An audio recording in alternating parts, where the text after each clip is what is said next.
In Boca Raton, Florida, on the morning of March 22nd, 1994, a group of strangers were beginning their day when their paths converged at a railway crossing. None of their lives would ever be the same.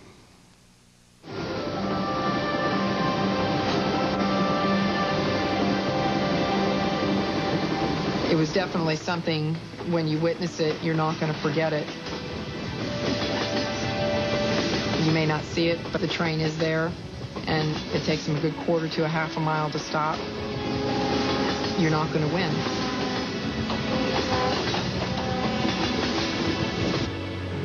Robert Toth was heading toward the intersection with Palmetto Park Road, which was about 100 feet from the train tracks. And I'm not actually a morning guy, so I'm just kind of snoozing on my way to work. It's just your average boring day. And it's a very long light. I'm just sitting there, waiting, and I hear a train in the distance. You know, just like you normally hear a train. Customer, remember this 3 lady who was sitting on my table? Rosanna Vega, her husband Luis, and their 5-year-old son were crossing in front of Robert, approaching the tracks. We were gonna go to Alex daycare to drop my little boy. They were like, oh my God, who make this lasagna and all that? And they go, my husband. Slow down, though.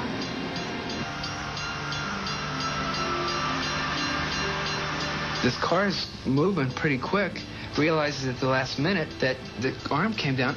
She made this aggressive stop. The car behind her doesn't realize.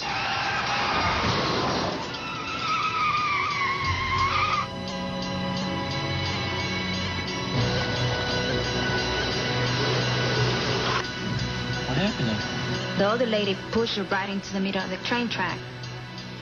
Those gates came down, and that's where this lady got stuck.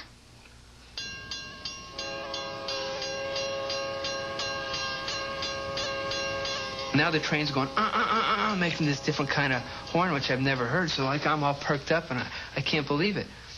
The woman's not getting out of the car. She's just sitting there. Oh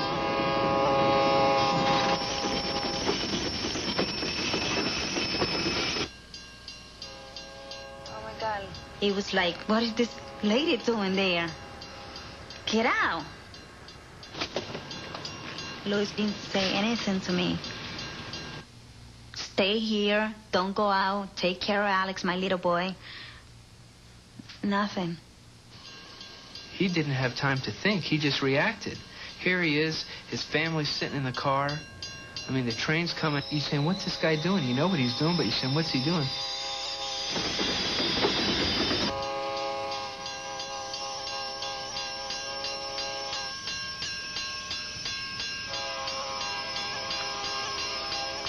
I guess this lady was looking for something, because I saw her, she got down.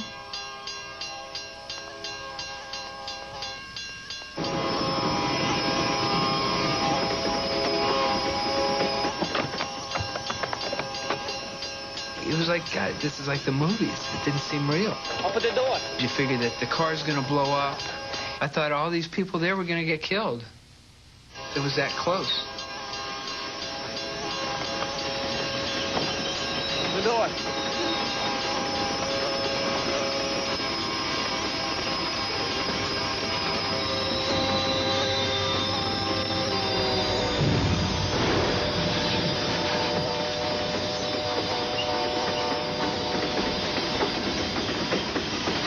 When I saw the train hit the car, that's when I covered my face, you know?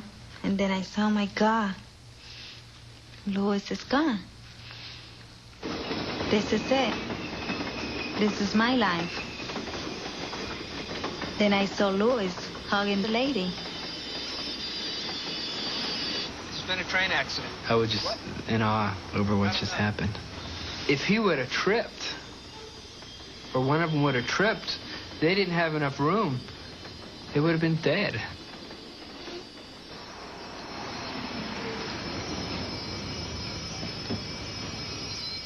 I had to hold her for maybe a minute. She just kind of fell down to the floor. So she wasn't shot, maybe. She was crying. The car almost hit my own car. That was scary because it could have killed my family. And then I kind of feel guilty.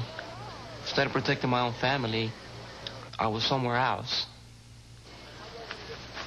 In less than 8 minutes, Boca Raton fire rescue units arrived, including paramedics Sue Gordon. I assumed when we heard a vehicle versus a train that we were looking at either very serious injuries or body removal. So she was very fortunate. What's your name? Joanne, my name is Sue. One of the bystanders pointed to the car and said she was in that vehicle. And we looked at the vehicle, my partner and I looked at each other and went, "You were in that car?" What happened to you? I asked around. Let's get the box. She's the only one. Our understanding at the time was she had been pulled out after impact. We had no idea till about 3 hours after the call that there was a hero there that day. I just wanted to get out of the way to see if my family was okay.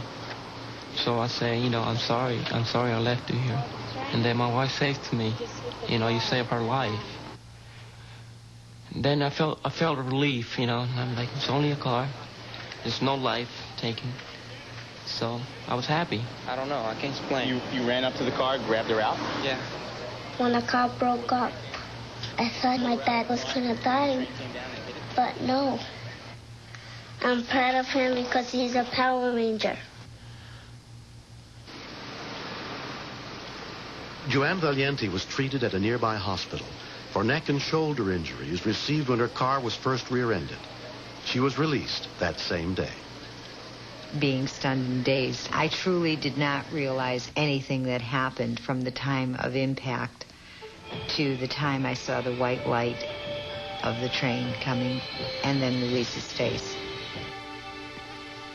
And that really basically is all I remember, up to the breeze from the train on my back, and I remember collapsing.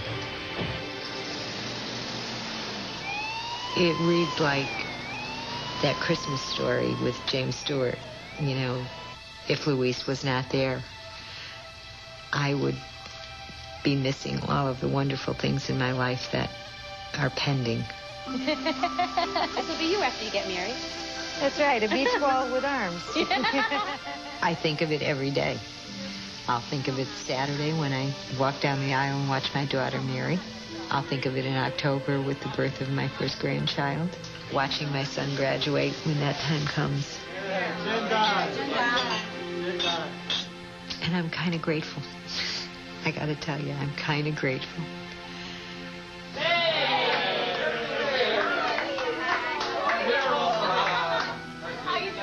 First time we met, it was like I know her for so long.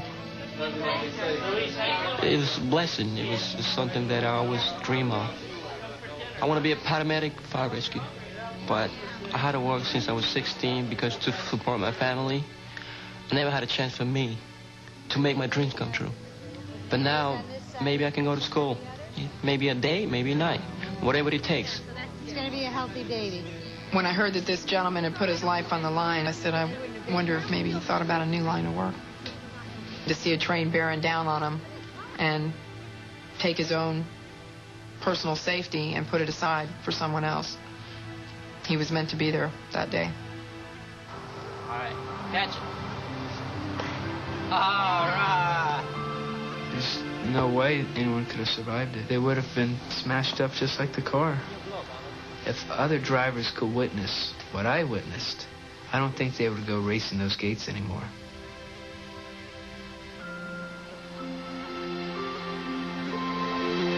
He truly was put there by all the powers in heaven. And what do you say to somebody who has given you your life? The only thing you can say is thank you.